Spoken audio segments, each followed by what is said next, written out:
I know y'all saw what the CDC just did this week, right?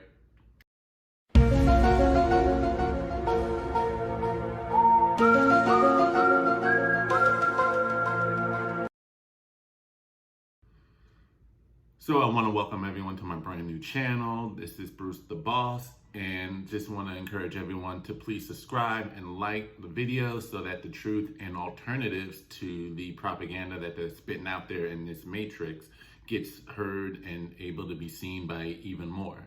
So today's topic is getting into what the CDC just released. So I'm pretty certain some of you may have seen this article. If not, here's a quick clip.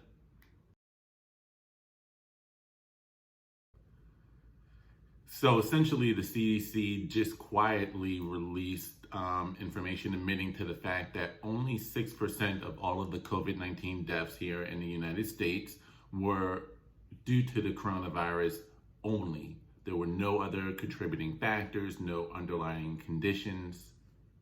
So 6% of 183,000, I believe they're saying that we're at, roughly translates to about 10,900 deaths. Now, we know that that number, the 183,000, is completely inflated. I'll do another video on that. I mean, because they've even come out and stated, they've admitted, Dr. Berg said, anyone who tests positive for COVID at the time of death, we're going to count as a COVID death. And the health director in the state of Illinois even elaborated even further, stating if you were already in hospice, dying of something else, and when upon your death you get tested for COVID-19, you test positive, we'll count that as a COVID death. So we knew, and then we know that there are people who are getting shot, gunshot victims, motorcycle accident victims are also being counted as COVID deaths, and even some people who were never tested at all but check marked some of the symptoms, so they assumed them to be COVID deaths. So we know the 183,000 is completely inflated. That's not the real number. It's nowhere near that high, but that's neither here nor there. They are admitting now that only 6% were COVID related only. Count all the cases of minimally symptomatic or asymptomatic infection. That probably brings the mortality rate down to somewhere around 1%, which means it is 10 times more lethal than the seasonal flu. That's not what they were telling us in the beginning. Remember when they were telling us how this was 10 times more deadlier than the flu, pumping out fear. There was a man, speaking of inflated corona death numbers, a man by the name of Ricardo Cardona up in the Bronx, was so terrified because of the fear porn and fear mongering the news, and the health officials were stating that he tested positive for COVID-19. This was sometime in April, and even though he was showing really no symptoms, was not gravely ill, but he just thought this was such a death sentence, I might as well just kill myself anyway. But since he couldn't do it himself, he decided suicide by cop, grabs a gun, a long broad knife or sword, machete, what have you, goes outside, calls the cops on himself, and when they arrive, he dares them to shoot them or he'll attack. They shoot him up 7 times. He dies 5 days later. Again, they counted it as a COVID death. But bottom line is, they were stressing that COVID-19 was a death sentence, that if you got it, you were likely to die. This is so much worse than the flu.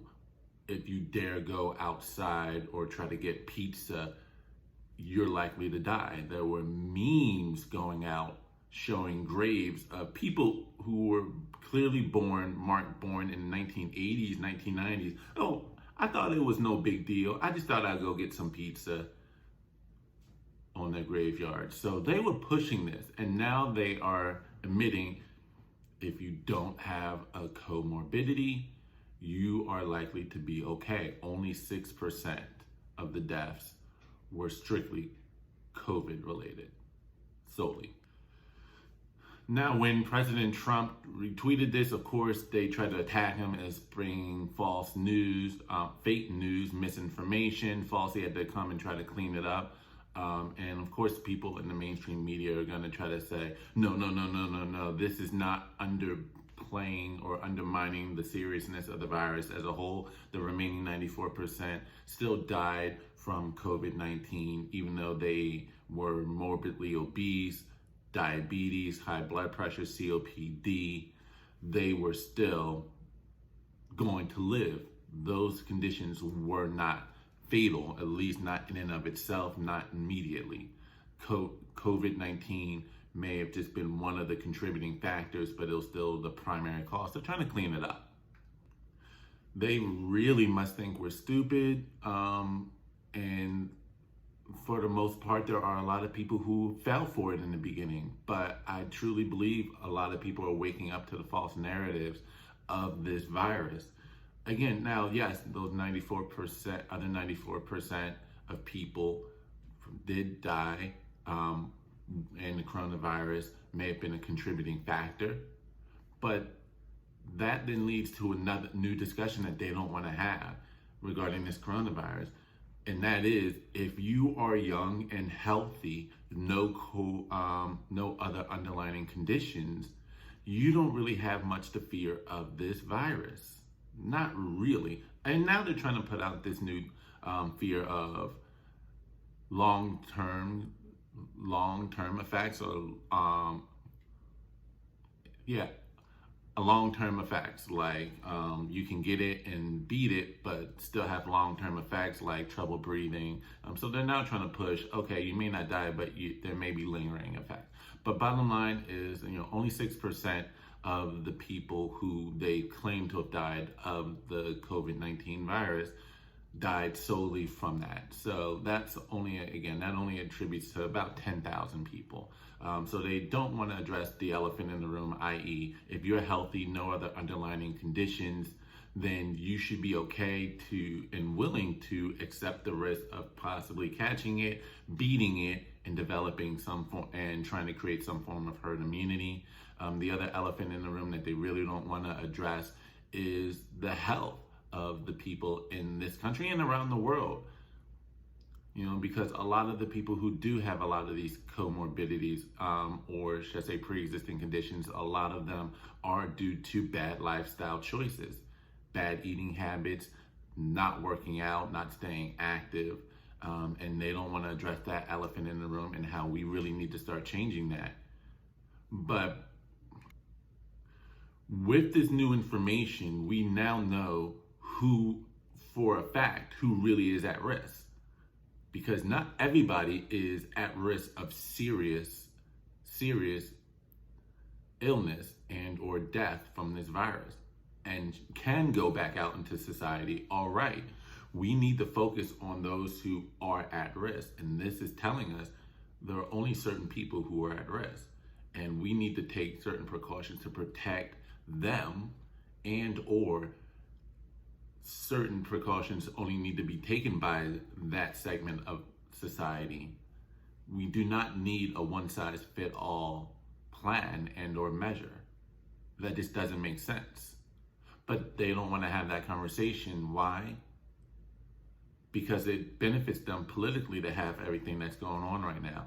It benefits them from being able to shut down people's businesses, put people out of work so that they're struggling, relying on unemployment, and then they can blame this on Donald Trump and the Republican Party, and the Democrats can come in and say, hey, we fixed this, or we will take care of you. It also benefits those who are in the vaccine business, because if they now if it gets out there that, okay, the majority of the population who is healthy with no underlying conditions, they don't need a vaccine. Oh my God, that's going to cut into my profit. We need to push how serious this is and how important it is to get a vaccination. Despite the fact that we have a vaccine for influenza, and yet in 2018, about 80,000 people in the United States alone were reported to have died from the flu, millions hospitalized.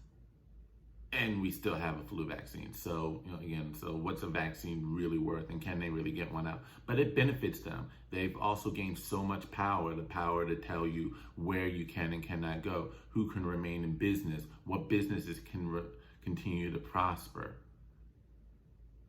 And they can get you to believe whatever they want you to believe. So that's all I had right now on the news, on the CDC report. I will put a link in the description box regarding the new study and or new reporting. All right, again, if you like what you heard, please like and subscribe, and y'all have a great day. Viva la revolution.